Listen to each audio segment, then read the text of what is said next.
Tonight we are getting some new insight into the news we shared with you yesterday about the value of the Buffalo Bills. It has skyrocketed in recent years, and now, according to Sportico, the franchise is worth nearly $6 billion. And here's some additional perspective tonight. This new valuation is a 16% increase over last year, but it's up a whopping 320% compared to when Terry Pegula bought the Bills just a little more than a decade ago. It's a pretty good return on investment, I would say. Kurt Badenhausen is a sports valuations reporter at Sportico. He's been working hard to get all of these numbers ready. You do this every year. Kurt, it's great to have you on the show here. Big picture, when we look at this, the value of the Bills, it's one thing year after year, and I know a lot of teams actually increased in value higher than the Bills did year over year, but you compare it to a few years ago, and man, it's worth a lot. Yeah, always good to remember when people think, oh, I can't believe that player's making so much money. The guy signing the checks is making a lot more money. Good time to be an NFL owner. The Bills went and cashed out some of their equity last year, sold 20% of the club at a $5.8 billion valuation. So give you a very good sense of what a club's worth. Since the NFL approved private equity, we've seen a handful of teams sell limited partnership stakes. The NFL is the most exclusive club out there. And with $400 million plus checks every year coming from the league for national TV rights, it's impossible to lose money owning an NFL team. No doubt about that. I want to build on that a little bit.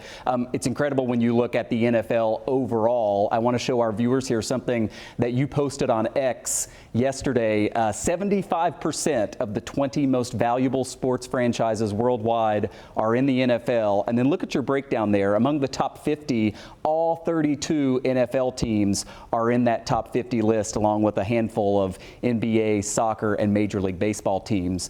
It really does just speak to how valuable the NFL is when you look at these individual team numbers, right? Yeah, you think about particularly those European soccer clubs. They have incredible reach. The NFL can't match their global reach. But the economic system that the NFL has, where you have very tight restrictions on what you can pay players, means that everybody is extremely profitable. If you compare to the Premier League, which is the unquestioned top soccer league in the world, 75% of those clubs last year lost money. In the NFL, the average profit's $150 million a year. So totally different economics of the two leagues. And the NFL still has a lot of runway to go. The Bills obviously opening a new stadium. Titans are going to open a new stadium. Washington Commanders just got approved for a new stadium. So you're going to see Cleveland's getting a new stadium. And then all of the teams are going to probably be able to cash in because once the NBA did their deals, the NFL owners said, whoa.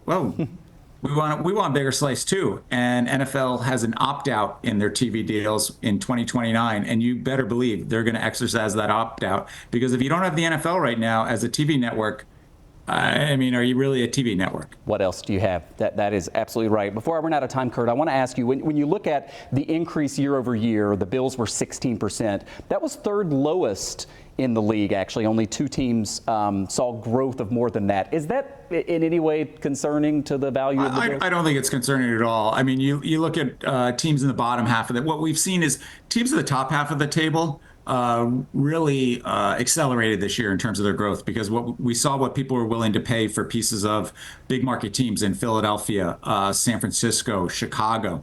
And so they made kind of a clear indicator that those big market teams are able to command an even higher premium than in past years.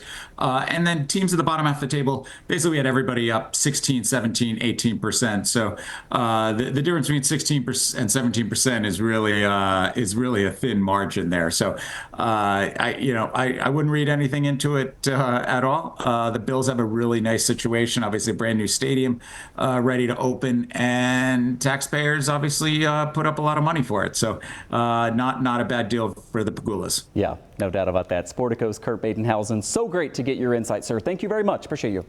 Thanks for having me.